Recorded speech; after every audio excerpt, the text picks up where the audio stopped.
I want to invite on stage Dr. Yasar Jarrar. Let's give a warm applause. He also flew 8 hours to talk to you. Remember that after he is done, we go for a break. Come over, have direct talk. He is here today for you. Please. See, I even have 2 for you.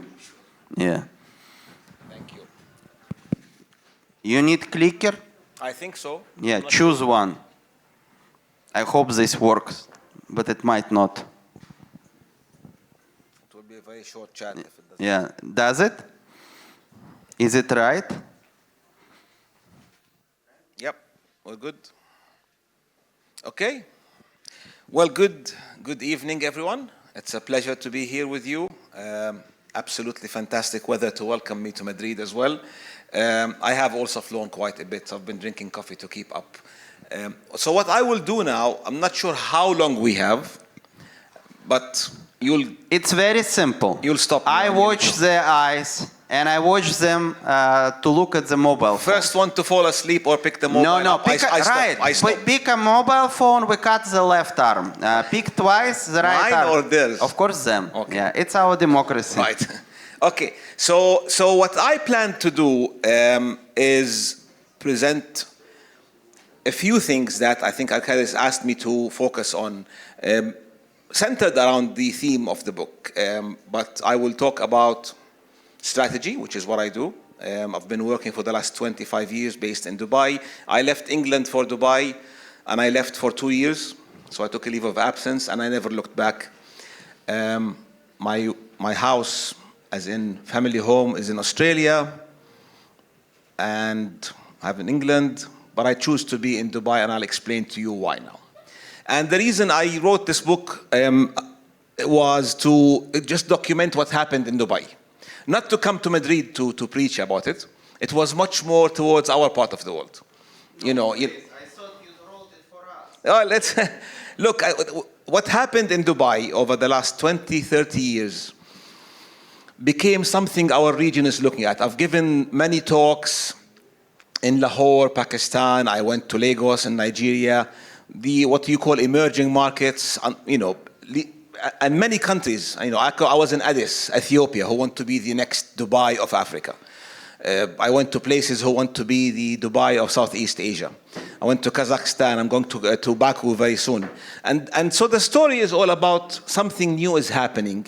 So what I plan to do today is tell you how we see the future from Dubai. Not to tell you how you should think. So this is very contextual, but you might find some things that resonate, because I think our world is becoming more interesting. First of all, we're very optimistic. Despite everything you hear about the Middle East, probably you'll be surprised, we're very optimistic.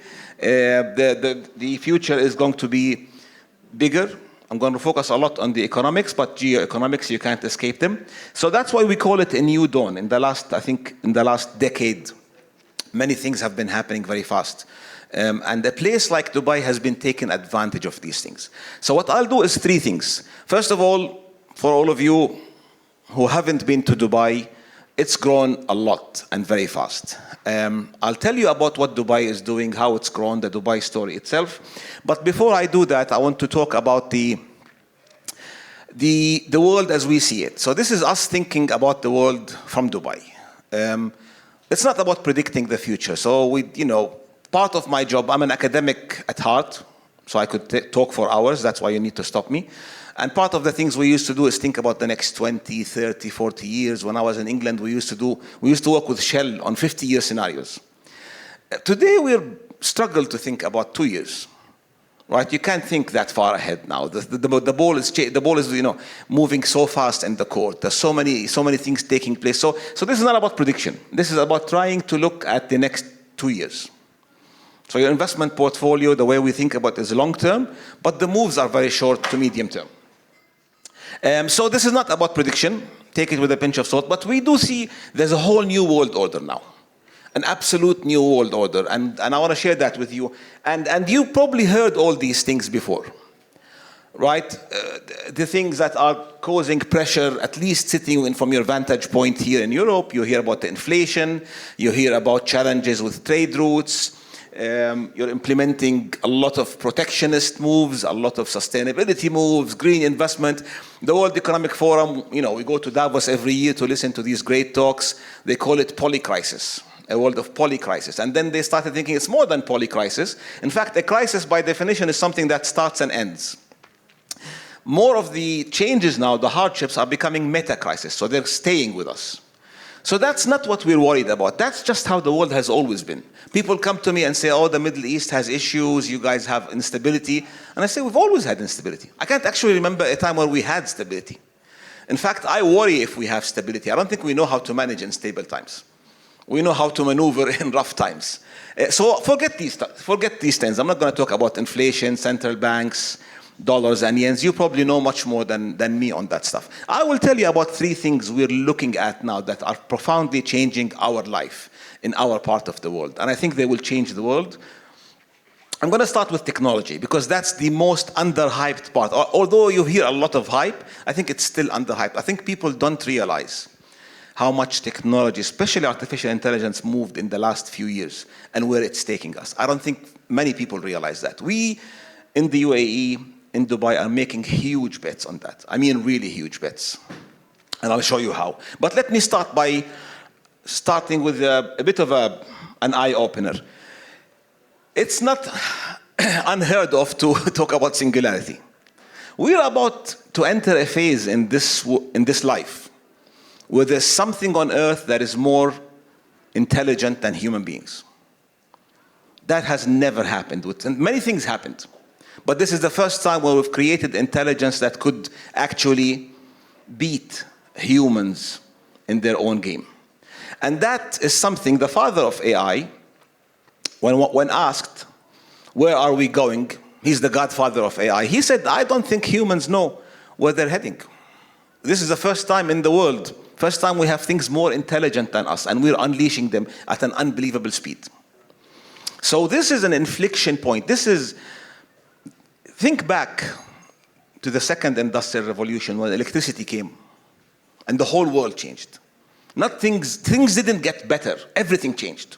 Right? This is not a step change. This is not an internet coming into your life or moving from a desktop to a laptop. This is going to change everything and super fast. And change in the technology era doesn't happen until it happens, and then it happens all at once.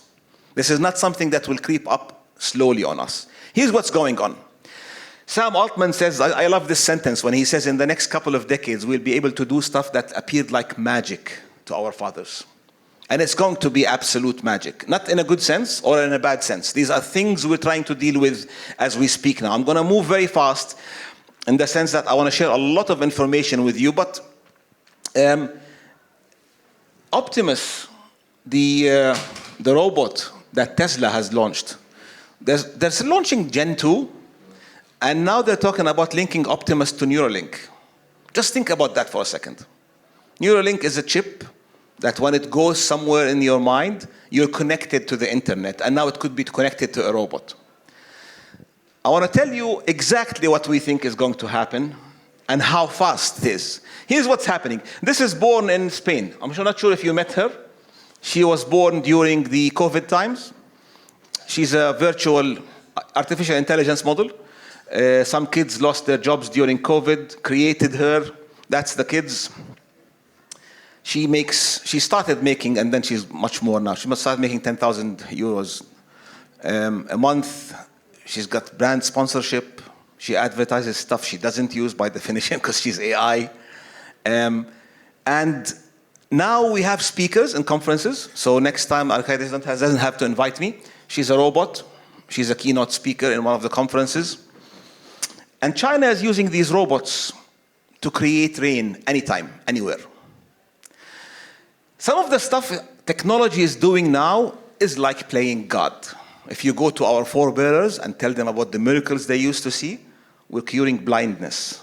We're curing deaf kids with gene therapy in 16-minute operations. We're creating rain. There was a time when humans used to pray for rain. We had rain dances. We still have rain dances some places. China produces the rain. Their rain dance is a robot. So we can call it the age of miracles, but it's not. This is a kid that's been cured in the UK. 16-minute operation. Deaf, can hear everything. Boom. Remember somebody who cured blind people? We still worship him. People are getting vaccines, cancer vaccines. I had a dinner. I'm not showing off here. It was a genuine dinner with Bill Gates. And we asked him, why isn't he investing his money in cancer treatment? Because he's doing a lot for polio. He's trying to eradicate a lot of these viruses.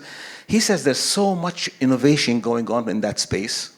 Bill Gates, being Bill Gates, not known for a lot of sense of humor in my view, joked, and he said, so many breakthroughs are coming in the next few years. In fact, he looks at us and goes, if you plan to have cancer, wait for 10 years. Because after that, it's going to be sorted, according to him. That's how fast things are going. These are things. In fact, we have a ChatGPT for death now. If you want to calculate when you will die and how, you input all your life sequence, your lifestyle, your family, and there's an artificial intelligence who will tell you what we think is going to happen and when. It's called Death GPT. I don't think you want to go for it, but I'm just letting you know. So we go back to economics. What is this impacting in our world, in our investments, in our businesses? This is a world where we call the universal basic income world. Walmart says that within the next 3 years, 65% of their stores will be robotized. Boom. In fact, we have a whole e-commerce operation in Dubai that used to have 800 workers in the stores, in the warehouses. They just opened a huge warehouse now, zero people, all robots. In fact, they sucked the oxygen out of the warehouse. It has 25% oxygen because of the fire insurance. If there's no oxygen, there's no fire. So they suck the oxygen out, they suck the air out. It's all robots. These are jobs. There are 700 people now who can't be trained or retrained easily, sitting there, lost their jobs. It's coming for us as well. JP Morgan says now ChatGPT, the latest version, can do the work of a basic analyst. So this is not about just people who carry forklifts. This is about white collar. This is about clever people who thought their jobs were safe. This is all in the last few months. And for you guys in the investment, I'm using ChatGPT now, and I buy FTEs, ETFs, sorry. I buy ETFs, and I have an advisor, wealth manager.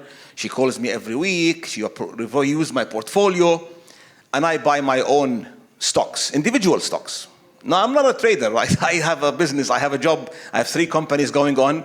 I use ChatGPT. I'm beating her 5-1. Can you repeat this?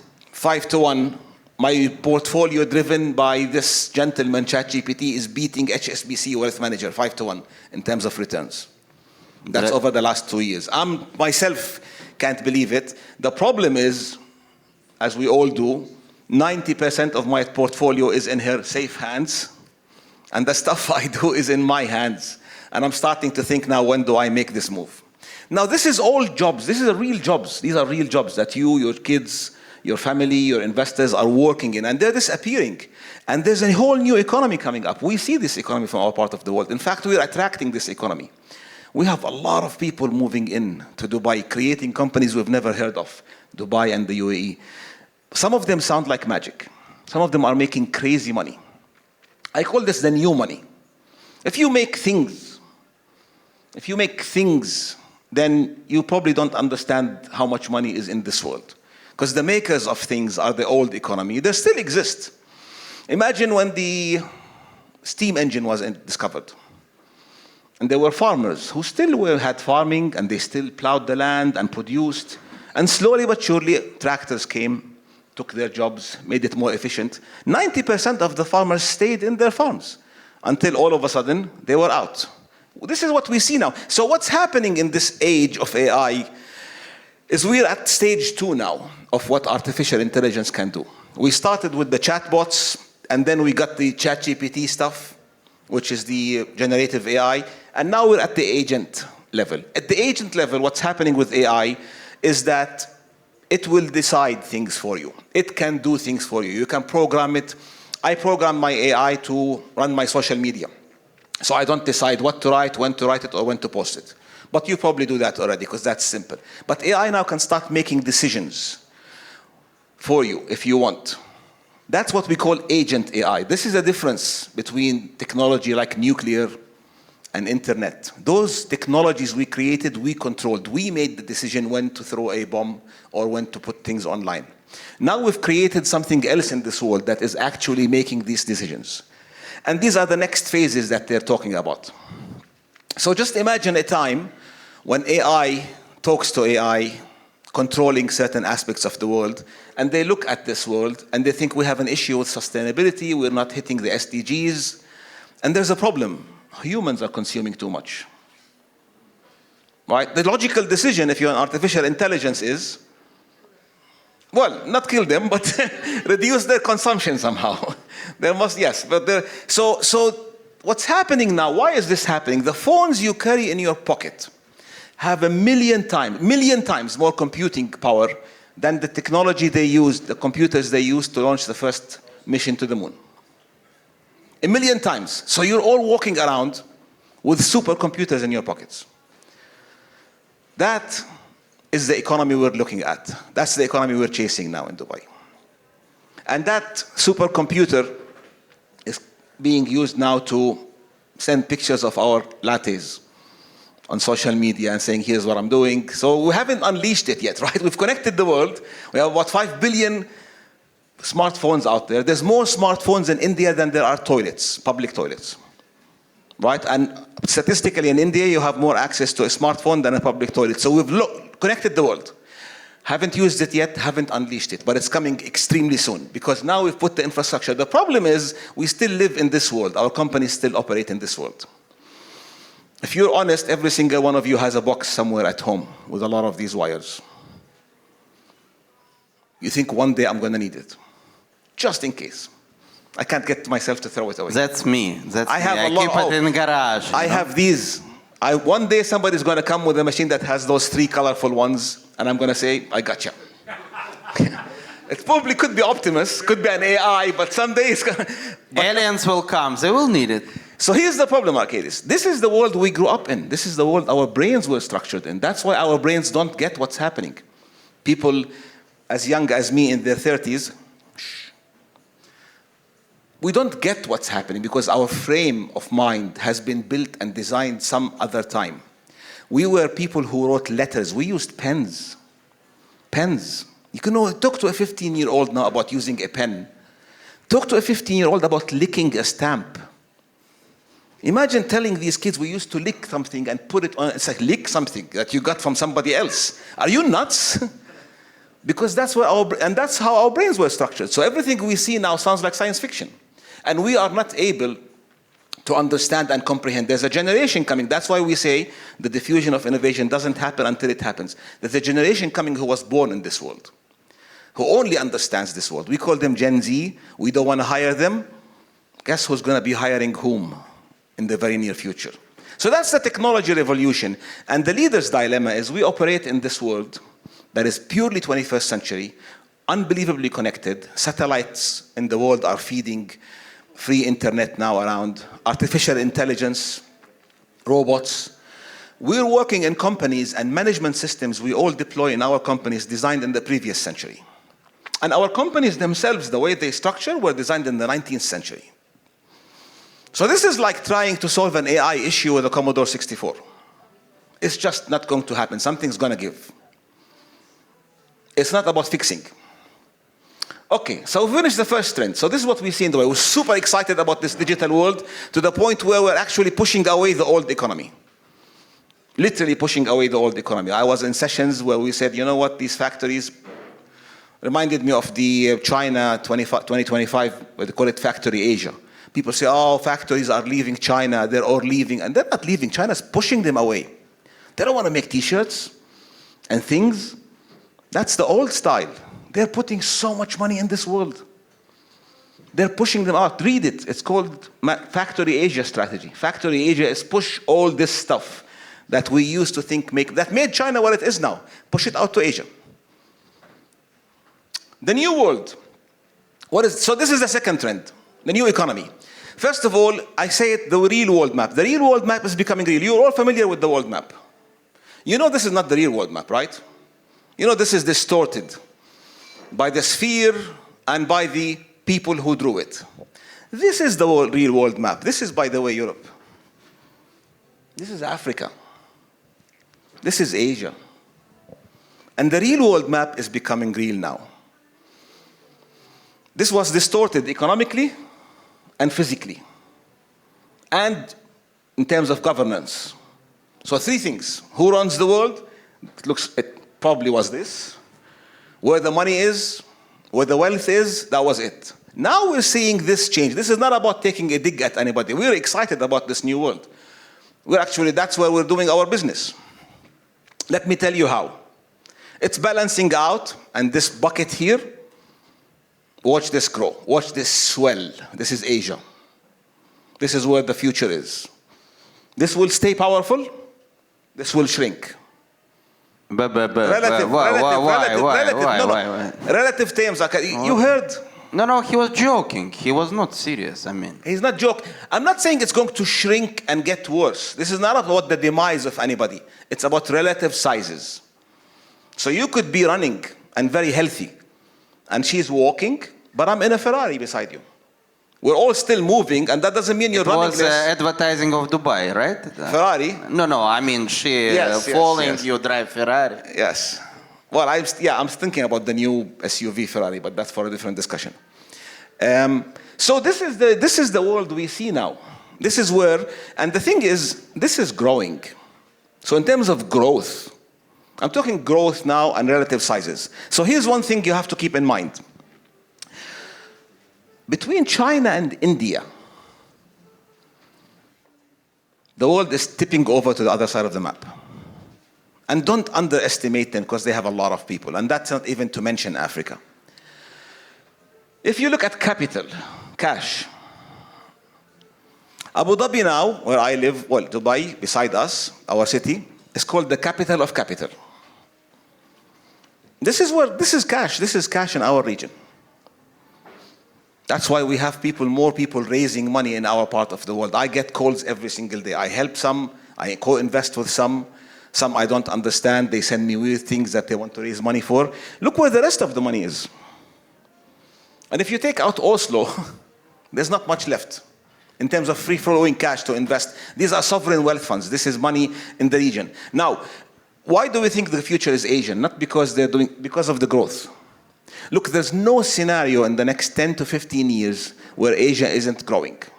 Whether it's India, there's a lot of issues. I'm not telling you about I'm not telling you about beautiful, happy scenarios. Just growth. So there could be infighting in Pakistan. There could be issues happening in Ethiopia. There's challenging happening in the Middle East, but they're all growing at 3 to 4%. So if you're selling diapers or juice or mobile phones, you're making money. Not making it in a very stable environment, but that's not what I'm talking about. We're talking about growth, and a lot of them are escaping what we call the middle income trap. This is from The Economist, and showing those breaking out of the middle income trap. Those countries. Look at all these names.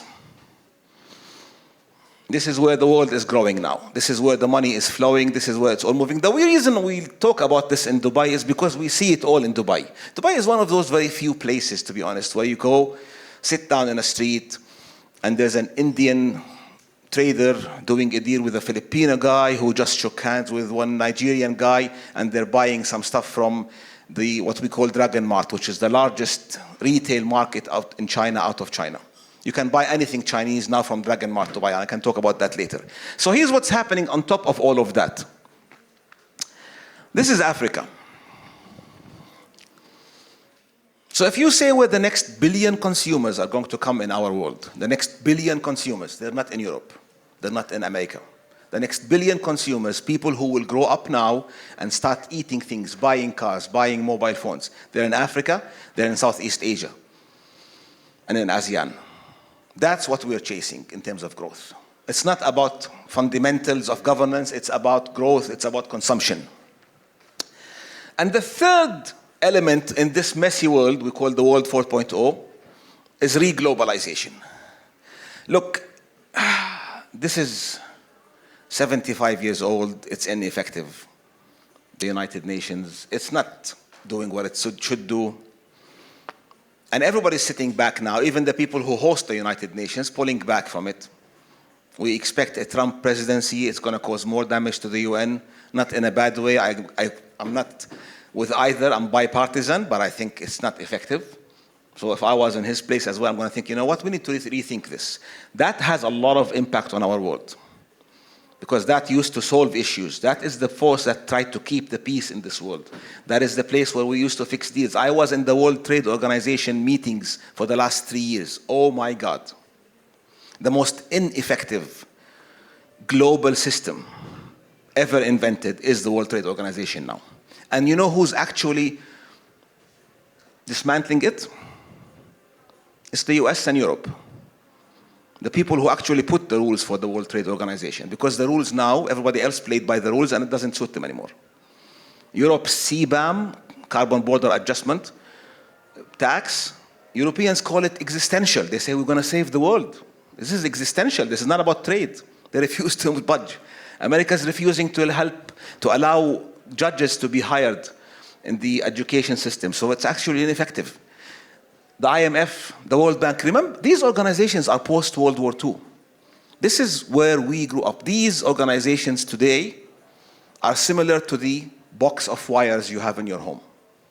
They were very useful at one point. You still keep them one day because they might get effective again. Do you really need those wires? It's time to start thinking about new wires, new tools. It's not about fixing the wires. It's not about taking that three-pronged wire and repurposing it for Optimus. They just lost their relevance. I was with the UN when they did the 75-year new vision. And then you get things like that. The BRICS Plus, I have to say, because we keep calling it the BRICS, but it's the BRICS Plus. So, 1995, 2010, 2 years ago. G7 versus BRICS Plus in terms of size. And now that's what the BRICS Plus, even now Plus. It happened yesterday, our president was there. So this is not about the BRICS. I'm not saying the BRICS will replace the UN or the World Bank. This has nothing to do with that. But the BRICS is about a new part of the world saying, we need a new system. It's about the idea of BRICS. Whether it's BRICS or something else will come up with that new world I'm telling you about, with all that population, with all that money, with all that growth, and they will say, these are the new rules of the game, guys. It could be not BRICS, it could be something else. That new world I just described to you will not play by the rules that have been put and dismantled by the old world. We are in a world actually now that we call terra incognita. We're in Spain, so it's very valid to talk about explorers. You know, when you were exploring in the old days, you reached the end of the known map, right? You stood at the edge of the map and you looked ahead and you had no clue. You know, they used to write, there be dragons. We don't know. Because everything we know, every tool we have, every ship we have, every piece of knowledge was designed in the world behind us. And this is all of us, by the way, including me, including Dubai, including even he doesn't know what's happening, Arcadius, in the next few years. We're all in the terra incognita. What does that mean? It means that the tools we have and made us successful now could work. There's a good chance they could work if the road ahead looks like the past. It could not work if you had been fighting with lions and there's flying monsters ahead, you're dead. Because all your tools were designed for lions, right? If there was choppy seas behind and then you're going into mountains, you're going to fail. We know, or at least we think in Dubai, the road ahead in terra incognita is unbelievably different from the past. So we're not holding on to the past ideas. And I'll tell you what we're trying to do about that. The first thing about this new world is speed. The speed by which this world is working is unbelievable. The World Wide Web took 7 years to get to 100 million users. Threads, which is horrible, took 5 days. No, not even 5 days, I think it was less. So 100 million people, 1 billion users overnight. This is unbelievable that you could put something out there and get 1 billion people using it in a few months. The connectivity our world is witnessing, speed. This is not something that will wait for 3 years of regulation conversations. I'll come back to regulation conversations. The second thing to keep in mind is it's only going to get faster. If you are waiting for things to settle down so you can sort yourself out, sort your ideas out, fix your company, think through the next strategy, we have time in 2025 to think through AI or digitization. You don't have time. By the time you thought about it, somebody else has moved. I'm going to mention it 3 times today. The world today is like a speeding train. It's not a taxi. You can't stop it and fix it whenever you want and jump in and out. It's a speeding train. You either jump in or you're not. And if you're not on it, you're going to miss it. This is not a taxi. The second thing is, it used to be the case that whoever had the most toys wins. When you die with the most toys, you win. If you have gold, pharaohs used to be buried with their gold. Now whoever has the fastest innovation capability wins. Keep your eye on China. You think China is slowing down, you hear the Western media. I'm not against the West, I love the West. My wife is Western, she's Italian, Australian. I love England, that's where my second home is. But the media I read here is completely distorted. We have such an amazing story happening in Asia. And the way you read it, you almost feel sorry for China. Oh, the rulers, oh, the tired party. No. Chinese science is going to break things very fast. And the future will come to those who are investing in innovation and education. Here are the top PISA, these are European OECD exams. The top science achievers countries in the world who are Wow, Estonia, let's give an applause. It's not a coincidence, I live in Tallinn. Bravo. Now, my best guess is Canada is on the list because of Asian immigration. not because of Canadian. Don't mention what you think about Estonia. No, I love Estonia. Look, Of course you do. Estonia is one of the fast movers in Europe that is actually almost uncharacteristic of what's happening in Europe. Of course, it's too small. Technology. It cannot be characteristical, yeah. And it's a rounding error of Europe. And fresh. Yeah, very fresh. Yasar, before you move on, Sure. it's time to interrupt you for the sake of interruption. You just said something very sweet to my mind, and I have somebody who is against your opinion that China gonna eat Americans. So I would like to ask our American member, the prominent lawyer Dmitry, to join us. Is it possible? Dmitry, what a pleasure. Hello. Yeah. Hi, how are you? Did you see what he just said? That America gonna die, Chinese gonna win. I don't think I said that, but let's take the challenge. Yeah, Dmitry, please introduce yourself. Who are you? Yeah, I'm Dmitry Dubagayev. I also love Tallinn, but I live in Washington, D.C., and I'm an American lawyer of Belarusian descent. So, right, but yeah, I think there's a lot of good points that have been made, and obviously China is growing fast. But I'm a big believer in fundamental things that Americans are basically promoting, and what Americans achieved. And I think one of the biggest thing is that, in my view, is the ability of Americans to essentially regenerate. And as you remember, Churchill said, if you don't know how to behave, ask Americans. They'll do the right thing because they tried everything else. I mean, there's a lot of screw-ups right now in America, but I might disagree a little bit in terms of that China's going to eat it up, unless, of course, America actually changes its course. Right now, it is in a downfall. But maybe my question then would be, what do you think America needs to do for it not to be eaten by China? Wow, what a great question. Let's give an applause. It's so nice to have lawyers. They get down to a point. Right, so I'll go back to my discussion. So I want to mention, first of all, that I don't think China is going to eat America, but I do think it's going to rival America.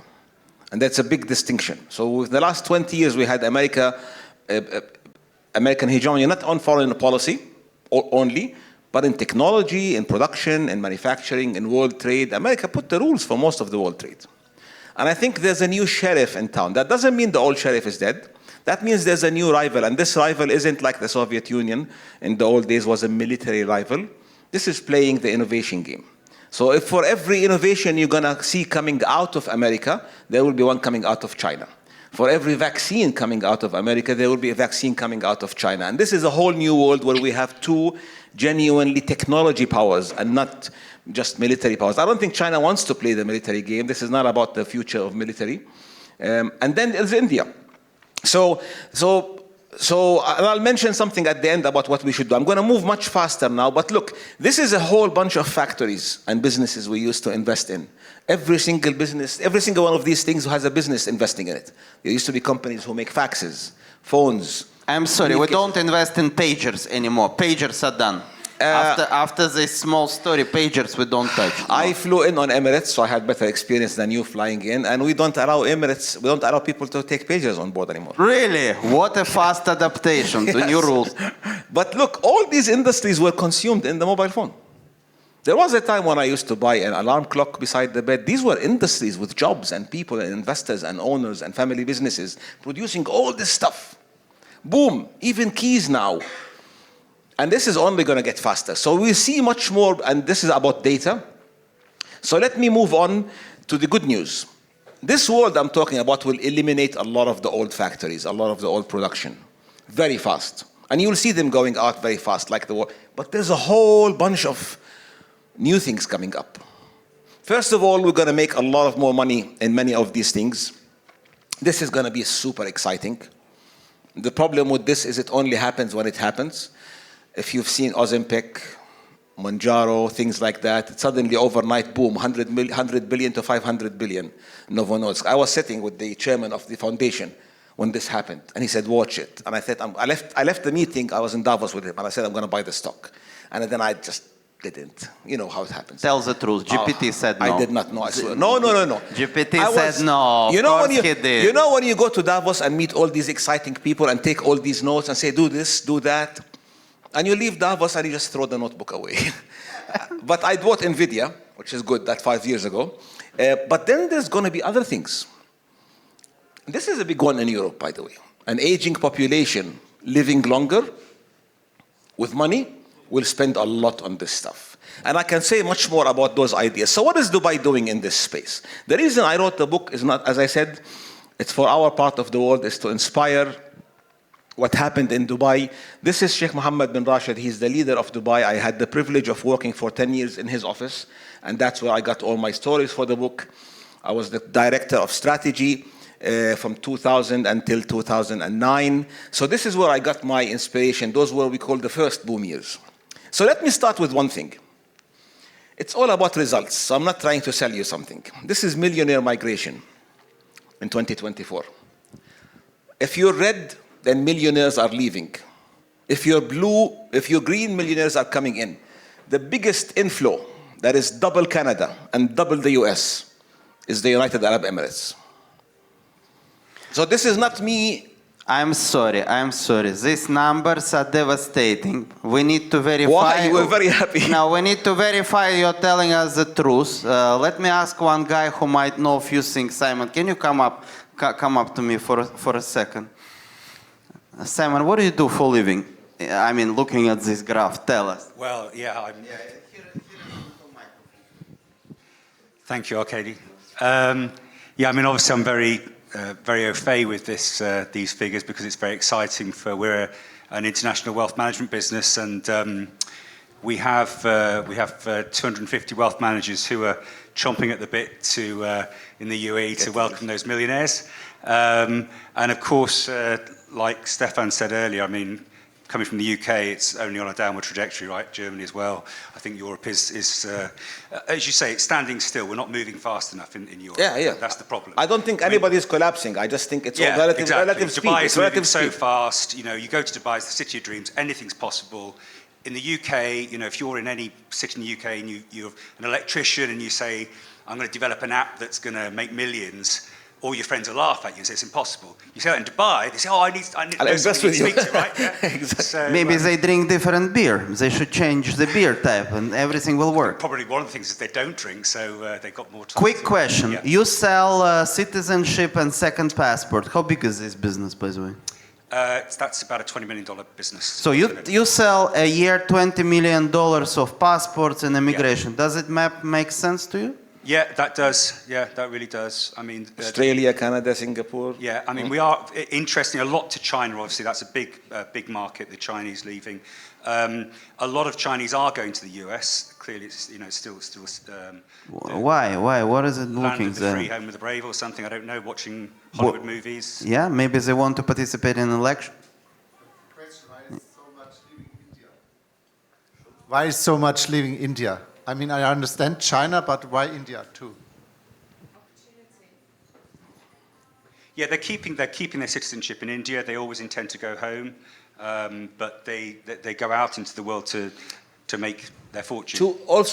To qualify this No, is, Gang is over polluted. They throw corpse into Gang, so Gang is busy. That's why some people are leaving. That's my assumption. but this is net migration of millionaires, not businesses moving. Right. So I have a whole bunch of I friends understand. from India who are very wealthy, running the full business. I have a friend from Pakistan who runs his full family business from an office in Dubai on Zoom. Has nothing in Dubai, not a single penny. Moved himself, moved his family. So he domiciled himself. Okay. And now he's investing in Dubai. He bought the house. His kids go to school. So slowly his wealth is creeping to Dubai. But his business is still in Pakistan. So this is about millionaires, not their businesses. Final question before we move on this matter. Yes, sir. Final question. Oh, Why please. Italy plus Greece plus? Where is Spain? Portugal as well, right? Switzerland. So these No, European... Greece plus, Italy plus, Portugal plus. Where is Spain? It's not there. No, but I'm asking why. It's clear it's not there. I can wish read the I map. wish I did my homework. Remember at one point in Europe when they called them the pigs? Pigs? Who? Me? Portugal, Italy, Greece. Okay, because okay. the I thought European it's an Union was offense not to happy me. with how they're... No, I look like a pig, but not that bad. Okay. What? I don't know why No, people have it's an okay, issue with it's pigs. okay, I mean, it's okay. Peppa Pig is the No, most it's famous. it's a good motivation It's a good to lose thing. weight. So my best guess is these countries had a rough ride in the last 10 years and they had to be much more entrepreneurial, start attracting talent. They're not comfortable. Change only happens when change is less painful than today. As long as you can withstand the pain of today, if you're in the UK, you're not going to make any drastic changes. When you reach a point where, Greece, current changes were very painful. They had to change. So if you look at this is not a European Union thing. This is a pigs thing. Pigs is not a bad thing. That's an acronym. I don't know if you must have heard I it. understand. Portugal, Italy, Greece, those days when Greece was collapsing and what have you. So they, entrepreneurs So you are make saying their money in times of hardship. They don't make it in times of happiness and comfort. And when you have a great job and you're getting bonuses, you don't create the next big thing. what Spain needs to do to come to the map? Tell us. We'll have a quick chat at the end about Spain because you challenged me about what Spain Good. needs to do. Thank you very much. Let's continue. So I'm going to whiz through this very fast. So this is The Economist trying to reflect what the UAE ambitions look like. This is because of the Burj Khalifa, the tallest building in the world, where Mission Impossible 4 was shot. So this was Tom Cruise. So I had the pleasure of meeting him. That's my biggest claim to fame, by the way. Yeah, I shook hands with Tom Cruise. And I haven't washed my hands since. Really? Yeah. Wow. So here's something about Dubai. Every 4 to 5 years, somebody claims Dubai is over. It's dead. It's finished. This was a joke. They don't have democracy. Something happens, and this was the cover of the Newsweek. Is the party over? A friend of mine called me from Washington, D.C. 4 years after this. This was 2009, when Newsweek stopped the print edition. And he says, yes, 4 years ago, Newsweek said, bye-bye Dubai. Dubai was growing 13% that year. And he said, now it's time to say bye-bye Newsweek. And Newsweek stopped the print edition. So, this is the picture everywhere you go in Dubai, before and after. This is the same 4 buildings that are here. So this happened in a very, very short period of time, right? And the reason this happened, you have seen these pictures everywhere. You go in Dubai. So it's the speed. So Dubai learned speed. Didn't plan forward. It just had a ruler who's rushing. Doesn't have patience to wait. So we learned speed, and then suddenly in this new age of AI, it turned out that moving fast is actually a critical competitive advantage. And this is the kind of speed, these are the years I lived, we call the boom years. These are kind of GDP jumps. So I'm not going to bore you with all of this, but it's structural, it's not about oil.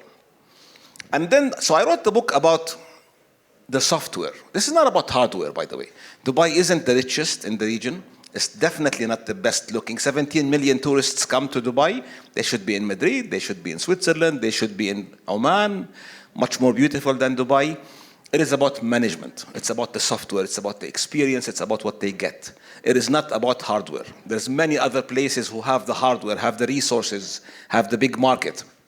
This is about software. And it's all about, oversimplifying it. I advise many governments. I had my fair share of failures advising some governments who didn't go the distance. And I only see one thing in common, the leadership. It's not about anything else. So Dubai started thinking about this. There was an 8-hour time difference, thinking about geography, thinking about the future of Spain. 8-hour time difference where there's no financial center 20 years ago. So Singapore goes to sleep until London wakes up, there's nothing. Now, it just happened that 8 hours time difference had the poorest countries in the world. It's Africa and India and Pakistan. Now, that's about 4 billion people, where the fastest middle class in the world is growing. That's about 60% of the world oil and gas. The GCC alone has $4.3 trillion of cash floating. So suddenly Dubai played this game of geography. So we're not after the US or against the US. We love the US. We're strategic allies. A lot of our investments are in Europe. We love European football clubs. You see Fly Emirates on all of them. Congratulations to Real Madrid. Fantastic game last night, by the way. I was watching it until the 77th minute, and I'm thinking, this is 2-2 in front of Bayer Leverkusen. This is a horrible game. And then suddenly, like an avalanche of goals, it ended 5-2 in 3 minutes. So this is Dubai's, and this is what Dubai thought. We're going to build connectivity. We're just going to trade, not with Europe and Latin America. We're just going to trade between these 4 billion people who will grow. I have investment friends and private equity players who tell me the basic things like, look, there's 4 billion people around us. And every single business that can tap into some of these will require to sell them everything. So this is a very different world to what you probably used at. It's not a world that's competing with Europe. It's not coming against Europe. It's a completely different world. And as I said, it's all relative. So that's Jabal Ali. Jabal Ali is the 3rd largest port in the world, the busiest. They manage Rotterdam. When I went in the year 2000 to the UAE, they told me all these ambitions, and I was thinking, come on, I lived in the UK, all of them were coming to the UK, and I think it's nice to have ambition, but you're not going to beat Heathrow, right? Heathrow was like the crown jewel. You're not going to beat Rotterdam. These guys invented trade. Today, we own Rotterdam, and we run it. And actually, we beat Heathrow in 2012 and never looked back in terms of international travels. In fact, the ground operations in Heathrow are run by Donata, which is a Dubai company. So that's the kind of ambition. And why did it happen? That's Dubai Airport in 1965. Today, Emirates is probably, in my view, one of the best airlines to fly. The airport is bustling. We can't build it fast enough. We had 98 million international travelers last year. We're expanding it to 150. Again, connecting the world. This is not about local population. This is connecting. This is about Africans flying to China. This is about Filipino businessmen and businesswomen going to do some business in Lagos. This is about Indians trying to attract, going to Saudi. This is a hub. And in fact, my friend Parag Khanna, who I'm sure some of you heard of, wrote this book, Connectography. And based on flows of money, people, investments, there's 7 cities around the world. And Dubai is number 8 now. I would have never dreamed that would be the case when I first moved there. These are the top number. He calls his book Connectography. Read it if you have time. It says that the future is for those people who are connected. This is a great lesson for us as companies. Connectivity is going to be the big name of the game. And so what has Dubai done? First of all, there's unbelievable ambition. It's not good enough to be good. They don't wake up every day thinking, let's be average. No one remembers number 2. I don't see that ambition anymore you asked me about Europe. I don't see that killer ambition. I see it in Dubai now.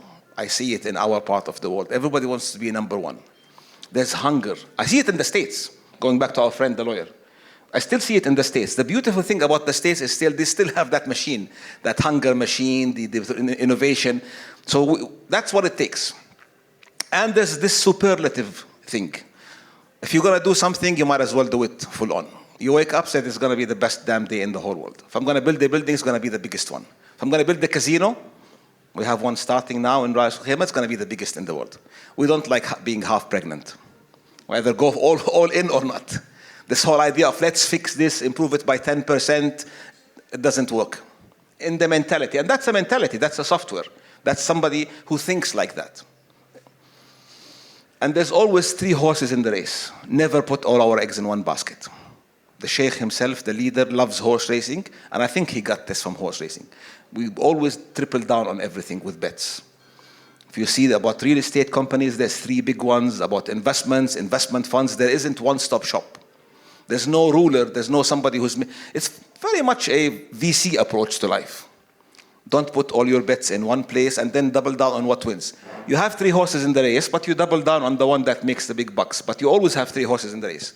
We never go in with one horse. Some people who I know say that this is a bit of a government waste, but I think it works fantastically. I talk to governments and I say, here's the secret in Dubai. The private sector in any country in the world cannot outgrow its mediocre government. Even if you have the best private sector in the world, innovators, entrepreneurs, if you have a mediocre government, let alone a bad one, that is either slow or corrupt or something, you cannot outgrow it. So I think what I advise a lot of countries is start with your government. It's not about the private sector, it's not about the software. It's about those people who are stopping these things. Dubai has perfected the pro-business and pro-growth government. The other lesson from Dubai is if you have an opportunity, overwhelm it with resources. I was doing some work recently with a very large F&B company. You probably know it, there's only 2. And we were talking about overwhelming with they said they had a winning product, an unbelievably winning product. And I said, why aren't you throwing everything behind it? Why are you still investing the money evenly on a winning product and 3 mediocre products and one that's partially losing? That's because this is how we think as humans, as governments. We don't know how to kill bad things. Dubai knows that very well. If there's something that's working, they overwhelm it with talent and money. And if something didn't work, they kill it very quickly. Move fast and break things. I have probably been part of more failed projects in Dubai than successful ones, but nobody remembers those. Again, VC approach to life. So what's happening next? The GCC looks fantastically comfortable. We've been growing. The only way is up in the next few years. 3 to 4% growth is horrible for us. It's very slow. But when I come to other countries, actually, they would kill for 3% growth. You could get elected on 3% growth in some countries. Interesting for you, 2 years ago, 45% of IPOs in Middle East, Africa, and Europe were in the Gulf. Yes, IPOs. And there's more to come. This is a new game for us, getting our companies on the stock market. This is a completely new game. We've never used to do it. It was family businesses, state-owned enterprises, and now governments are pushing for this wealth creation on the stock market. They're pushing all these companies out there. It's full of cash. So there's about 4.4 trillion now under management by sovereign wealth funds. This is investments. This is investments outside. We don't invest. Sovereign wealth funds don't invest in the region. They put their money. They used to be very heavy in the US and Europe. They're still there, but they're branching out. I'll show you where they're branching out now. And every single one in the GCC countries has some sort of vision. Now, the visions are, you could say anything you want about them, but they give a very sharp focus to the country, the private sector, the government, where to go and how fast to run. And that's something I don't see in other countries. The other countries are plodding along at best. Every time I go to the UK, we're still discussing, should we expand Heathrow? Does the M25, can we put another lane in? That was 2001 when we had these discussions. And they still haven't put a 3rd lane on the M25. They're plodding along. This is a very different development stage, not good or bad. I love the UK. As I said, my second home is the UK. But it's a very different vibe when you have a vision and say, I'm going there. As opposed to, I just want to improve things a little bit and, fix the leaks. But there's no architect. There's no architect. We've got a bunch of plumbers fixing the leaks here and there. But there's no architect of growth. Trade is booming. And I'll just jump to show that we're putting the money where our mouth is. Abu Dhabi is the 3rd biggest player now in the world in AI after the US and China. You can read much more about it. It's in The Economist. And the supply chains of the world are being redrawn in our region. Now we're talking about new trade routes. Remember the old Silk Road, the old Spanish routes? Now we're rethinking. There's 2 competing visions now for the region of how we connect. This is the one that's happening in Dubai, connecting India working with India, all the way to Europe. This is another one China and Turkey are working on.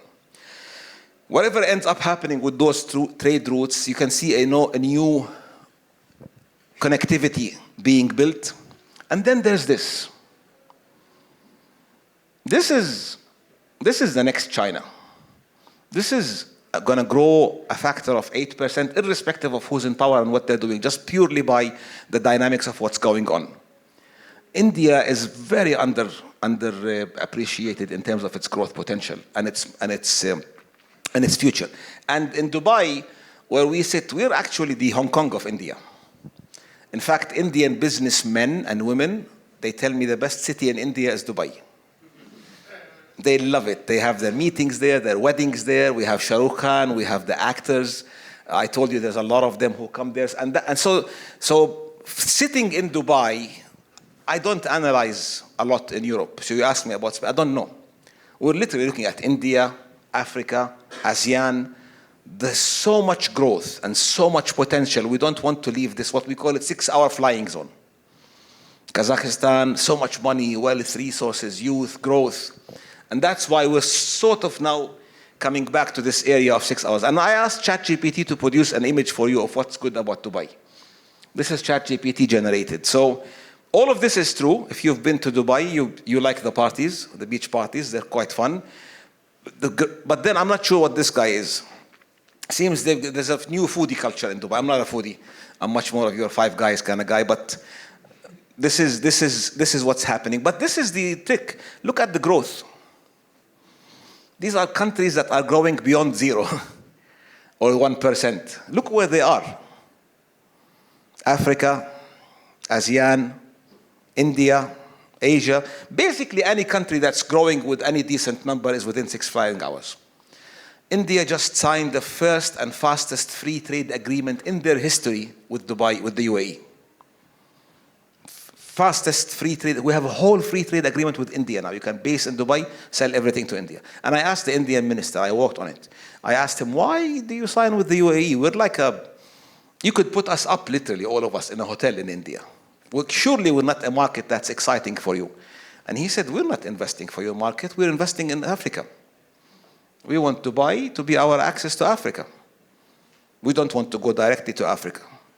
And we have 37 free trade agreements going on now. One of them with the EU, by the way, in discussion. We just signed Indonesia, the fastest growing economy in our view in certain areas. We just signed Turkey, Israel, Russia, I think. Almost finished. You asked me about Russia before we came in because of the BRICS meeting. So basically, Dubai and the UAE is now trying to connect all these countries in what we call a global market. So, to wrap things up, I was looking at the Spanish connection. You asked me to look at Spain and what does it mean. So I was thinking, what in Spain's history qualifies it to play the same game? So I don't want to lecture you on Spain, right? Because this is not my job. But look, who were the best European countries in terms of managing terra incognita and exploring? The exploring spirit, the spirit to explore new things. It was Spain. Who built some of the most interesting trade routes connecting Eurasia? The hub for knowledge, learning. The next big boom in the world is going to be food. We don't have enough resources to feed 10 billion people. So agri-tech and biotech, it's going to happen. And the people who brought potatoes, was it potatoes and tomatoes to Europe? Yes. Could be the one. So everything that is needed in the next phase, which is the spirit of exploration, trade routes, connectivity, everything has happened in Spain before. So what's missing? I looked at myself at the European dilemma. So Europe has slowed down a lot in the rate of digital innovation, considerably, falling behind massively. Europe is doing what we call analog innovation, improving factories, and so it's basically like producing the best fax machines in the world, right? They are amazing, but you know that Motorola closed down production line that were 6 Sigma in terms of their output because nobody was buying the product. So you're just innovating in the wrong spaces. And I think maybe Europe is a little bit over-regulating. You can over-regulate yourself out of the new economy. Whether it's woke or not woke, human rights, you call it whatever you want. Again, if you're running and you're over-regulating yourself and then everybody around you is now driving Ferraris, you're still amazing compared to your own history. I used to walk, now I'm running. But if everybody's in Ferraris, then something... So what would make Europe great again? I think Europe has an unbelievable ability to reinvent itself. It just needs the nudge, the leadership to reinvent itself. I look at the net migration in the pigs. If you told me Greece would be growing now, I've got some real estate I had my eye on in Greece, that there will be net migration of millionaires in Greece 10 years ago. Greece, we were worried about civil war, but they had to reinvent, but had. If you're a frog sitting in boiling water that's boiling very slowly, you would not jump, right? So there's a question of when. But the ability is there. Look, this history shows that the ability is there. This is what Europe needs to double down on, which is not doing. I'm not here to give advice, so I'm going to skip this very quickly. But Europe has all these things, but it's somehow not doing them. At one point, I thought Europe is going to kill in bioengineering and biohealth. They established the Europe-China 5 billion investment fund to boost European startups in bio. And then politically, over-regulation, blah, blah, it died. And I thought, you missed the next cancer cure. Because China is coming up with it. And you want to play ball. So I'm not saying what we should do. Europe is amazing in terms of green digitization. Europe could play this whole game of digital renaissance, doubling down. But I don't see a double down. Like you said, if there's a great European kid now who's got a great idea, they will move to Dubai to get it funded. And they will say, we have somebody, I mean, checkout.com, you know checkout.com. He's French, $200 million a year revenue. All his business is in France. He lives in Dubai. He flies every Sunday. Puts his kids in school on Monday morning, flies to Europe, does his work, comes back for the weekend for his kids. That's baffling to me. How would you let him go and why would he be out there? So how do we become future ready? I'm done, Arkadius. I know you're looking at your watch. So you asked me to say, what is Dubai doing? This is again about Dubai. First of all, reminding ourselves every single day that this world we live in, those opportunities that are opening up is a speeding train. It's not a taxi you can call anytime you want. You can't sit in the back end or wait for the right time or wait for the right leader or for the right ruling party. You're going to miss it. So we remind ourselves every day. We also remind ourselves that the most important person in the company now and in the country, and we have a minister for that, is the CTO. But it's not the chief technology officer. It's the chief talent officer. That's why we have a minister for talent, and we're very aggressive at attracting talent. I can tell you if you want over the break how we're hunting down talent. Individually, one by one, we have so many initiatives. We want the best minds to come to move to Dubai. And then we learned from Mike Tyson, don't put a plan and stick to it. That's just silly. You have to be agile. You have to roll with the punches. So we have a plan-ish, but we roll with the punches. Something happens here, we move on very fast. The ability of government to move fast, I think, is the number one critical success factor, which is holding back a lot of countries. Mike Tyson always says, everybody has a plan until you're punched in the face, right? Then you can't say, I'm sticking to my plan. I just have to roll with the punches now. That agility is a superpower. Some people call it lack of governance. Oh, it's not institutionalized. I think, thank God. Because this world now doesn't take institutions that take 2 years to make a decision. And nobody likes innovation, right? It's uncomfortable. Innovation is uncomfortable. New stuff is uncomfortable. If you're part of this list, you're sitting here thinking, nah, Dubai, Asia. Of course not. We're the banks, we're the taxis, we're the hotels. Until you're out, right? But these people were very comfortable. That's the 20th century, guys. So look out, think digitally. There is no way you cannot think digitally now. Not a single company is not an IT company anymore. Whether in your real estate, your building, your 3D printing in terms of construction, everything is an IT company. And networks. Change your club, Any network you can be plugged in. There is no more individual markets. I know.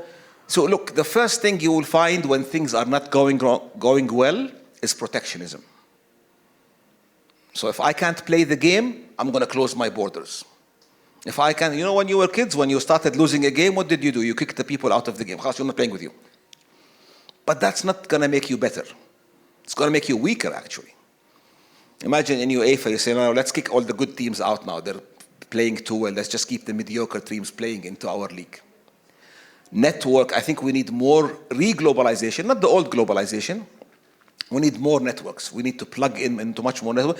And I think Europe has to really think about what I call the new Eurasia.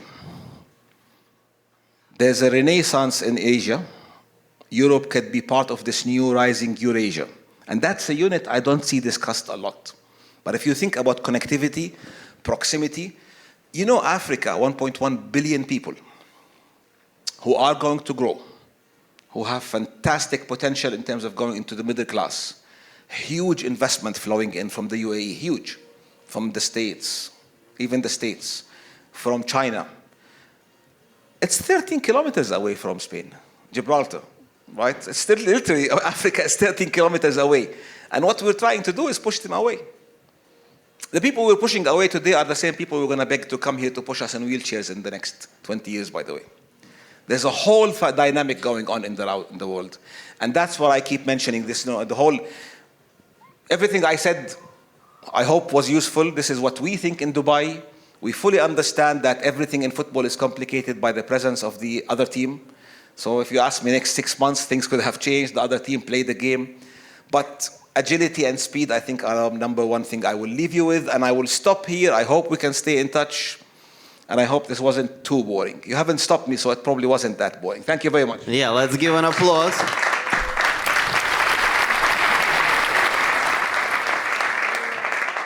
Everyone who think it was boring, think twice. I think very exciting presentation, at least for me. That's very important. Yeah, so I choose to invite Dr. Jarrar to our meeting. So let me ask a first question. So to understand a little bit, what a brilliant presentation about Dubai. Everyone should love Dubai. Simon loves Dubai. That's why he lives there for so many years. I have one question. How come you have one unicorn in this beautiful oasis of wealth and everything else? Where are the innovations? There's more than one unicorn. There's actually a bunch. One? No, much more. Much more, Yeah, but yeah, one. No, but there's... Look, Dubai now is becoming a place... we've been thinking a lot about this whole idea of startups. And sometimes if you're sitting in a country, you really need to play to your strength. We tried as I said, we killed bad projects. And about 5 years ago, we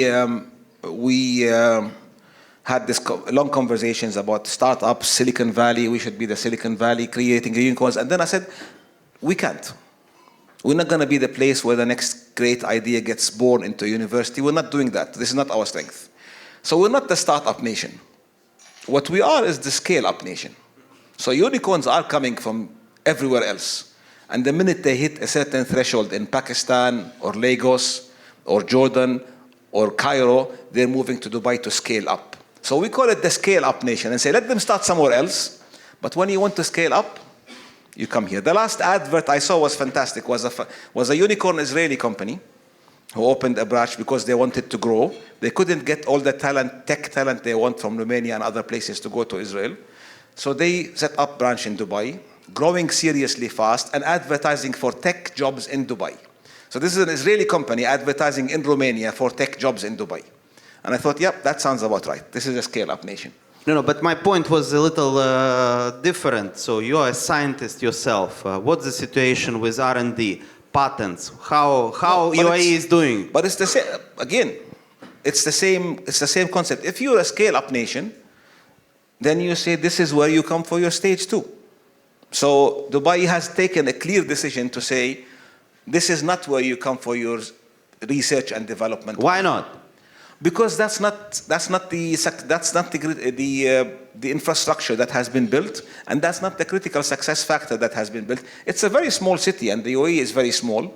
So if you want to scale up and you want to raise capital, you come and grow it there. But if you want to start, as in do the early research, you want the MIT kind of stuff, you want the R&D, you go to other places, and that's fine. Everybody should play to their strength. This whole idea of let's try to be everything for across the whole value chain, we tried. Many people tried. And then very quickly you find like, this is my niche, and I'm going to double down on it. I'm not going to try to be Silicon Valley, but you know what's missing is a trade hub. I don't want you to make stuff in Dubai. You make it in China. But if you want to sell it to Africa, you come through me. And that's the whole vision of being a hub. And hubs are by definition not the places where you always try to and we don't have that history of research and development. It's good to know your strength. It's good to know your strength and play to it. Fantastic, I like it. So let's give an applause. Was a very good answer. Maybe not good question. Before the democracy prevails and this microphone start to flow on the whole, I have my second question, and then I shut up, I promise. Simon, don't need to look at me, I know. I have a small question about foreign policy. You said $4 trillion in the pocket, right, of sovereign funds, quite a lot of money. We do remember you own Rotterdam, some football clubs in UK, many other things in Europe. So is it a foreign policy step to get soft power in the Western world through money, investments, and soon we will all wear hijabas? So what's the game behind the scene? Tell us. Look, I think UAE specifically and Dubai in more specific, foreign policy is very economically focused. So it's not about certain ideology or certain ideas or interacting with certain countries for the sake of power, or it's too small for that, and that's good. That's good news. Like it's like Singapore. You know, I remember we used to say this a lot, but I remember in Singapore we had the pleasure of hosting Lee Kuan Yew, and he said we asked him the same question. I asked him that same question exactly. You asked. That was 2004 in the School of Government, and he said to me, "Look, we're price takers. We're not price makers. We can't afford to have a foreign policy to influence things and change things. We're too small. We have a foreign policy to advance interests, to do business deals, to market. We use your football clubs for marketing. We're not doing it because we want to influence anybody.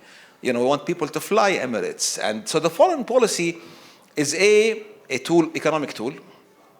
Second thing is, everybody now believes, and I believe this personally, and this is for you and your companies, you can't afford to live without a foreign policy now. If you're a country, of course, but if you're a business as well. I tell the CEO friends of mine who work in our part of the world if you want to go outside your own country, Simon knows this better than me, if you want to invest, if you want to sell, if you want to buy, your company needs a foreign policy. You can't treat the global market just as a market. Every single thing, if you invested in Russia or Lagos or Pakistan, if you're doing business anywhere outside your own country, you need a foreign policy. So everybody needs a foreign policy for the economy. So that's our foreign policy game as far as I see it and as far as I understand it. Interventions in foreign policy in Africa is because of the economy, in Kazakhstan, in India. It's all Clinton's old line, was it? It's the economy, stupid. Fantastic. So now questions will be asked or pushed. Which one you like? Simon, would you like to ask a question? Of course not, but you will. Please give a microphone to Simon. Please. This is him. Yeah. Is this on? Yeah. I like his facilitation. Yeah. Next time. I'll ask something, damn you. Yeah. Something smart. I mean, listen, I obviously...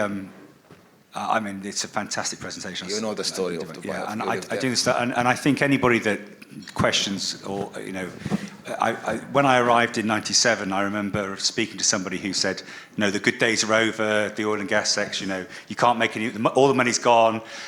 Labour's coming in from China and the Philippines. They're taking all the jobs. And of course, every time somebody says that, Dubai. So I mean, I'm a massive believer in the Dubai story. But I guess one question would be, if you kind of look at the Arabs and the Emiratis, you wouldn't really associate them with the dynamism and the positivity and the innovation generally over the last, 30 years, you wouldn't, if you look at the global scale, you wouldn't say, oh, the Arabs are particularly, fleet of foot and dynamic and positive and go-getting. And certainly, my business is very much affected by Emiratization policy in that we're forced to hire Emiratis in very significant positions, and they tend, again, without being, generic, they tend not to be as good as other nationalities. And there, I think we do have this kind of... Please delete the previous words. It's not for the record. Yeah, he didn't say it. Without stereotyping, you know what I'm talking about, right? So where do you think this spark comes from? Where does this positivity and drive and all the things you've been talking about come from in Dubai that makes it as successful as, and it will continue to be successful, when if you look on the street, you kind of don't get that sense from the Emiratis? So here's two things that I have personally noticed, and I've thought about a lot of this spark. What you see in Dubai now and what the world needs, I think, success in the future isn't about purely the kind of technical knowledge you're describing in terms of countries. So what the Emiratis are very good at is it's a city of merchants. So you want to so since the old days, in fact, the most famous market in the UAE, in Dubai, started in the early 1900s when Iran was the booming, Bandar Abbas was the booming merchant city. And then the rulers those days of Iran decided they want to put 5% tax because there was no other place to go. Bandar Abbas was booming, it was the Dubai of the region, and immediately the ruler of Dubai said, come here, we'll give you a zero tax. That's where it started. So there have always been people who know how to attack an opportunity, and never the ones who exploit the opportunity in this. So there's wealth preservers, and wealth creators. The UAE has always been very good at inviting and attracting wealth creators and creating the infrastructure for them. So if you talk to the average Emirati, you might not find Elon Musk. But if you want to strike certain deals, if you want to find somebody who spots opportunities unbelievably fast and jumps on them, you will find it there. So it's a very different kind of capability. Now, so where the spark comes from is it's a city of merchants. And the connectivity. It's not Silicon Valley. You're not going to find the next cure for cancer there. But when somebody finds it, they're going to bring them to Dubai. When COVID happened, within 2 months of COVID happening, Emirates Airlines repurposed their fleet and tripled the storage capacity of the cold storage, knowing there's a vaccine coming. Everyone in 20 vaccines taken in every arm around the world flew through the Dubai. Overnight. So that is an opportunity. They never invented the vaccine or the airline itself. Now, having said all of that, your question was specifically about some of the capabilities and some of the education system has fallen behind. Yeah. But you can't see that because the challenge for the UAE and other countries in the region is that we can get talent from anywhere we want. So if you're sitting in Dubai now and you want the best CTO, the best CFO, you can find them. You can hire them from India, Pakistan, Jordan. So the local talent has paid the price. It's such a competitive marketplace. Such a competitive marketplace. The Sheikh was saying to the youth in the UAE, trying to wake them up to this point, saying, you're not competing like So he said, the youth in every country in the world compete with other youth around them. You compete with every single person in the world. Because some great kid studying in India now is going to compete for your job. And they're allowed to come here and they can come here. So I think there's a lot of work to be done there, but I think that's an area that you'll see a lot of attention being paid to. But it's a city of merchants. It's where deals happen. I call it the golf club of the world, right? That's where you go, meet people, have a drink, play golf, strike a deal, and move on. You don't want to always make it there, but you'll strike the deal there. Fantastic. Let's give an applause to Simon. He survived my pushing. Yeah. I want to invite one more person to come to me. Kyriakos, come to me for a second. Our young member from Cyprus. Please introduce yourself, who you are. Let's give an applause. It's not easy for him, maybe. So, hello, I'm Kyriakos. I come from Cyprus, as you very well said. I'm in my early 30s, and thank you very much for probably one of... I know, I was going to say, you mentioned. Thank you for one of the best speeches I've affair in a very, very long Thank you, time. Kyriakos. What kind of business you do for Simon, so he remembers? So Simon, so you remember, I am in real estate, energy and hospitality. I'm trying to run a family business that started 63 years ago in Cyprus and is trying to grow with the nation. So trust me, a lot of the things that you said hit right on the head. Because I think Cyprus is a place that has a lot of opportunity. Exactly. You But- are reading my mind. But unfortunately, we don't have the same vision in governance. What Cyprus need to do to become European Dubai? What do you think? So look, I think it's a very hard question because what you need to do on paper. Why on earth it should be easy? Come on. No, but I'm saying I work in consulting. I was a partner at Bain and Company, and then I was a partner in PwC before that. I ran government consulting for about 10 years in those two companies. And what you should do on paper is easy. It's not magic, right? You know you have to diversify your economy, invest in startups. You know Cyprus needs much more trade access. You know how to. I grew up going to Limassol. My best holidays were. I wouldn't show you couldn't sell me now Cyprus for what? Not because of the service, because of the software, because of the experience. So it's not about what you should do technically. It's about who's leading it and how hungry are the people for something better. And sometimes, you know, the Dutch disease. Sometimes you reach a point where you're comfortable enough, and your biggest issue is something very different from building a better world in the future. Yeah. And I think some countries, the OECD, we've got aging populations, not aging by number. The mentality is aging, and they will reverse. You need in Cyprus I wish you a horrible few years, like Greece. Because that's probably what. But look, a horrible few years, Kyriakos could kill you as well. So it's not always that you get a crisis and you come back from it. The thing is, in Cyprus, we experienced an unbelievable growth following the worst years that we had in the past. So after the 2013, when basically the economy completely collapsed, the next 5 years, they were remarkable. Because people were hungry, people had to fight for their life, they were in survival mode, they needed to innovate. Do you know the whole notion of difficult times? Yeah, exactly. Create strong men and women. Strong men and women create comfortable times. Comfortable times produce weak COVID. people. Comfortable times produce COVID. That's for sure. Produce weak people, and weak people produce a weak economy, and it's a cycle. And I can see the weak people around me, not because they're bad, because they grew up in comfortable times, and they're comfortable, and they're not hungry, and they think they can maintain this, and I think you're not going to. No, the advice for Cyprus is look east, guys. Yeah, definitely. Don't worry about the stuff on the left of the map. Let them, Greece and look, come over. There's so much growth. And it's very interesting that So we much. decided to look west so late in the game. West, no, the other side. No, East. I'm saying that Oh yes. now, Yeah, after so many years of looking nowhere, we decided to look west. So. Because Not that's where your growth is. We were having a conversation the other day. If you know the Indian tourist market is going to grow 37% in the next Ну few да, years. понятно. Ну, кстати, я тоже, у меня супруга менеджер моего офиса, поэтому я как бы понимаю вашу I don't ситуацию. understand any of that, but the Indian tourist market, for example, is going to grow 30%. Tourists coming out of India. Why would you go and advertise for tourism in Germany? Right? Why would you want?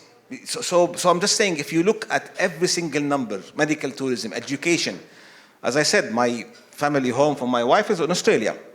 You should see Australia pretends to be in the West. It's an Asian country. I mean, it is Asia. I mean, they have to give up and admit that.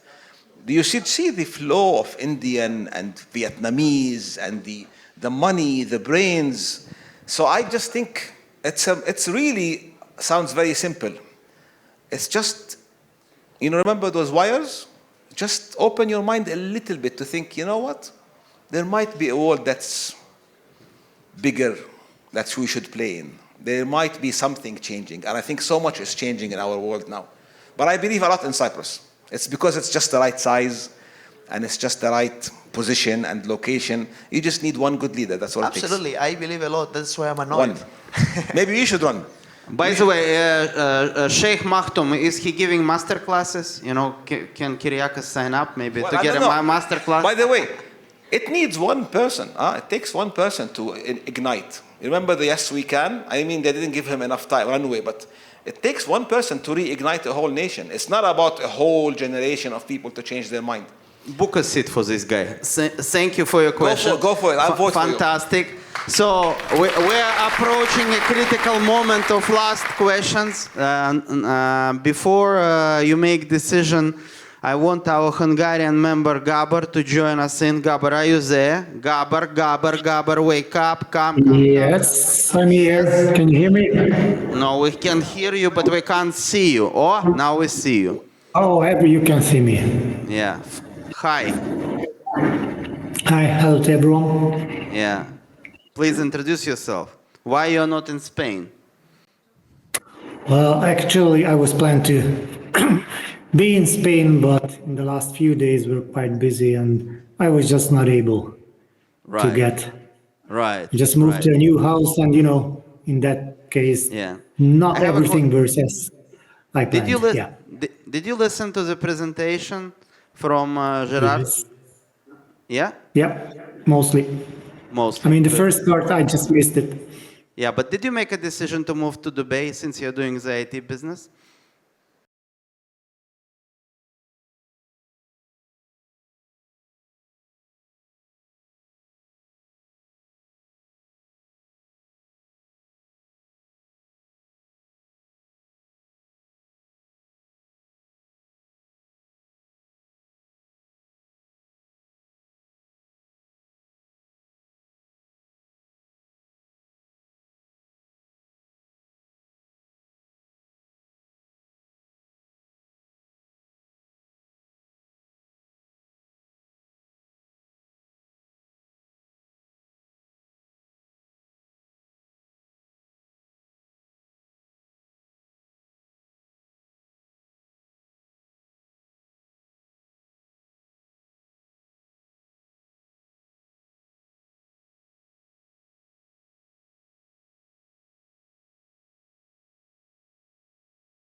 It's for you. So I'm just thinking about the thing is, I think many governments are locked in a certain mental model.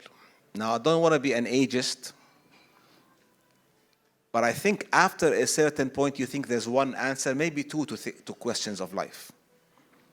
I look at the UK government, who are now about to produce their next tax budget, the budget. I heard from Simon it's going to be released on Halloween, which is very appropriate. And all the conversation is how much do we raise by what? And I think there's not a single new idea about generating investment, about the government doing something differently. It's literally, so at one point, if the only tool you have is a hammer, every problem will look like a nail. And I think some of the governments we're talking about now seem to have only one tool, thinking this is, and they need to start looking. I mean, look, here's what's going to happen. Gabor has a business in Dubai because we have more beautiful anything in Dubai, because he also thinks it's better business. Millionaires, double the amount of millionaires are flowing into Dubai than anywhere else, and people will vote with their money and with their feet. And so I always say when I talk to CEOs and governments, if you can't, there's two ways to appeal to leaders. You either address their fears or their greed. Nothing else moves a leader. Either they're afraid of a future, and that's hardly viable these days because it has to be viable, or greed. Somebody has to show them the different models. There are different models. Governments and countries can make revenue.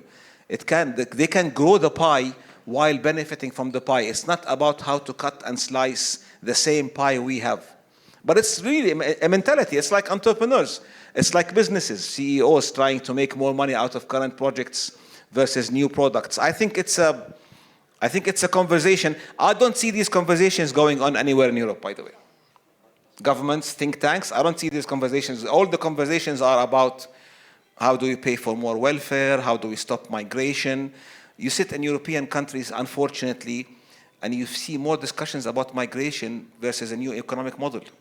And I think you're discussing the wrong things, because the new economic model will sort a lot of things out. We don't need to fight for the 3 jobs you still have. Make them 10 and nobody's going to fight for anything. I think that we're just a little bit stuck in having a toolbox that has only very, very few tools. And I think looking out, being a little bit humble. It's difficult to be humble. When you're General Motors, it's difficult to think that Tesla could work at all. We're General Motors. What are you talking about? Nobody can destroy the combustion engine, right? If you're a biggest owner of taxis, you know, they don't think Uber is a good idea. It's difficult to be humble and look east and say, maybe I could learn something. Maybe I should look. Now what we do about people who don't look like us, the Chinas and the Dubais, we actually try to tell you what's wrong with them. They don't have institutions, they don't have these, they don't have that. And as opposed to think, yeah, but there's got some stuff going on as well. So in fact, instead of looking out and trying to learn from what's happening, all I see is more bashing of what's happening, to say, no, they all should look like us. And we look around and think, you want us to look like you? We see deficits going through the roof, 27% VAT, young people with no hope for the future, and you're preaching the model? And it takes time, right? You know, Roman Empire took 50 years to collapse. It didn't collapse in one night. It's just a slow decay. Dreadful stress. When nations are attacked by an enemy, they could rebuild. When they decay from the inside, they don't come back. Yeah, I wanted to ask applause, but people gonna put a cry. You know what I like in today's event? I invited somebody on the stage to tell us Dubai story, but we ended up with a person who is consulting governments and basically each of us how we can fix our homeland. So don't miss the minute to talk to our guest today after we're done, and ask how you can spark the idea and make the change with the best ideas in mind. I'm very thankful for this keynote. They're amazing. Before you step down from this stage, I just received a message from Dubai, from our Lebanese member, who asked me, we see a question coming, who asked me to ask a simple question. How to make Beirut and Lebanon great again, please. I'm sorry. See, I took your question. So look, if you're a good consultant, the first thing you do is you do a baseline of assets and capabilities, and you walk into a company. And some companies, you look at them and think, you guys don't have a big future because your assets, your capabilities are not fit enough for competition. So you have to sell or restructure. I look at Beirut and Lebanon, and it literally has all the assets. I mean, if you look at the Lebanese diaspora who are outside Lebanon now, they outnumber Lebanese people in Lebanon. And everywhere you go, they're smart, they're beautiful, they are doing very well. They've got Lebanese diamond traders in Cote d'Ivoire. We've got Lebanese business people living in Dubai doing amazing. One of our 250,000 Lebanese in Dubai. And that's just Dubai, right? If you go to Latin America and just look at people who claim to 8 million in Brazil, and some of them actually are running Brazil or close to, or Argentina. So if I was Lebanon, I don't think Lebanon can be fixed from the inside. It's so broken from the inside. Lebanon has to play the diaspora game and try to see how Ireland is trying to do that now. They have a minister for the diaspora, leveraging that. I mean, the only thing keeping Lebanon economy up, correct me if I'm wrong, is you love Lebanon. Every single one of you doesn't go to Lebanon but has a house in Lebanon. And you would go to Lebanon in a heartbeat. Everywhere, but so if you play the diaspora card and just create a basic infrastructure, I think Lebanon can be reformatted completely from the diaspora, including leadership. It's horrible what's happening in Lebanon now. It's heartbreaking, but it also the phoenix rises from the ashes, and out of the ashes that are being created now, you could see Lebanon has all the ingredients. The location, the atmosphere. In Lebanon, you can swim and ski almost in the same the people, entertainment. So it used to be called the Switzerland of the Middle East. So I think Lebanon it's not about the hardware, the software. The software has to come from outside. They have to leverage the diaspora. I would love to see somebody rising from there's nobody left in the inside who can really ignite this. But there's a lot on the outside. And that's probably the issue. You see that happening. I'm not making this stuff up. You see that happening in India now. A lot of the Indian brains, we have the reverse migration coming to play in India, to grow in India. There's a lot of tech power. Forget Satya Nadella and the people who are on Microsoft. But level 3 and 4 in tech companies who are coming back to India, spent 20 years in the US. The same thing happened in China at one point when they flew back. I have venture capital, private equity, a lot of very clever people who played outside and then came back when they saw a little bit of a hope, when they saw a bit of growth in India. They flew back and started their business.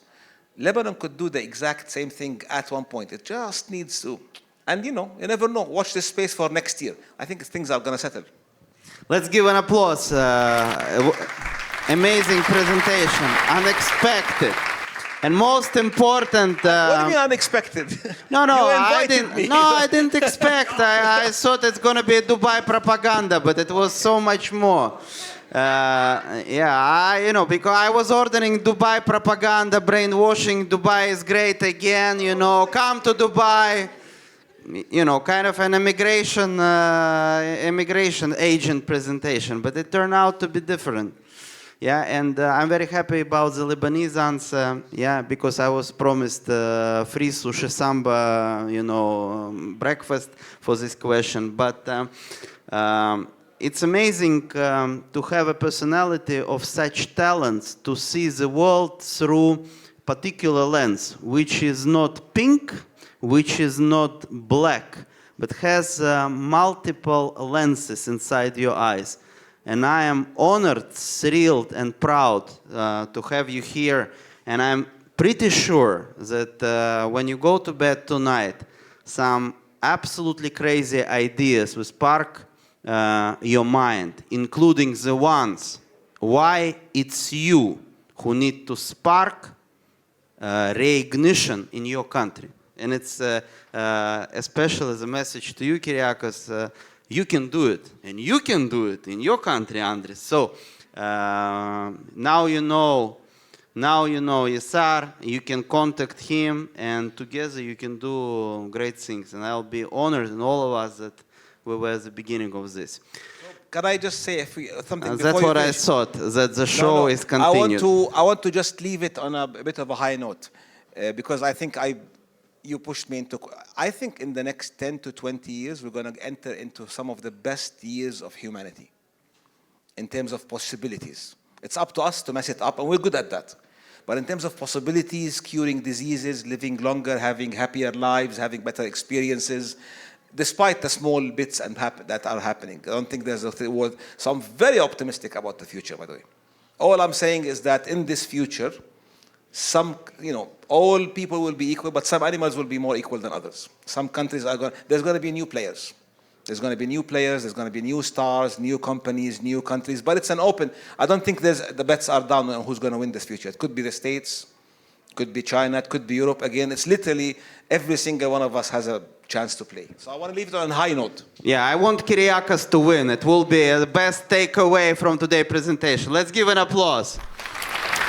Thank you.